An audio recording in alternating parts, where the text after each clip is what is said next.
आज ही Doubtnut app download करें। Doubtnut पर होगा अब आपके सभी मैथ्स, केमिस्ट्री, फिजिक्स और बायोलॉजी डाउट्स का सफाया। बस अपने क्वेश्चन की फोटो खींचो, उसे क्रॉप करो और तुरंत वीडियो सोल्यूशन पाओ। Download now.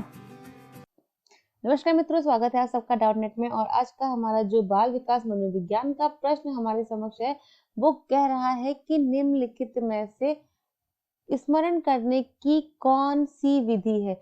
यानी कि जो दिए गए विकल्प है उसमें से कौन सी विधि हमारे स्मरण की विधि है, यानी कि याद करने की विधि है।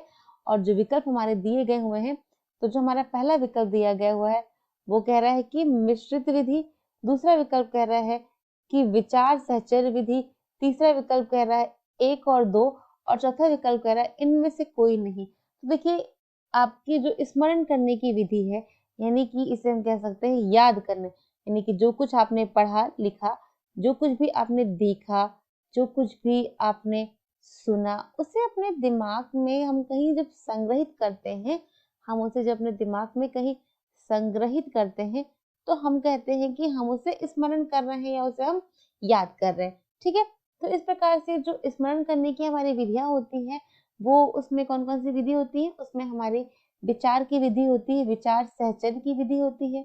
ठीक है, विचार सहचर्य यानी कि जहाँ पे हम अपने विचारों को एक दूसरे के साथ बांट करके कर सकते हैं किसी चीज को स्मरण, तो एक विचार सहचर्य की विधि होती है।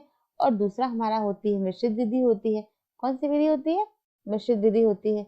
तो अगर हमने अपने विकल्पों को देखा तो हमने देखा कि जो हमारा तीसरा विकल्प है वो बात कर रहा है कि 1 और 2 दोनों। तो इस प्रकार हमारे इस प्रश्न का जो सही उत्तर जाएगा वो जाएगा विकल्प तीसरा, जो कि 1 और दोनों, यानी कि हमारे इस प्रश्न का सही उत्तर जाएगा कि मिश्रित विधि और विचार सहचर्य विधि दोनों हमारे स्मरण करने की विधियां हैं। धन्यवाद। क्लास 6 से 12 से लेके नीट, IIT, JEE मेंस और एडवांस के लेवल तक 10 मिलियन से ज्यादा स्टूडेंट्स का भरोसा।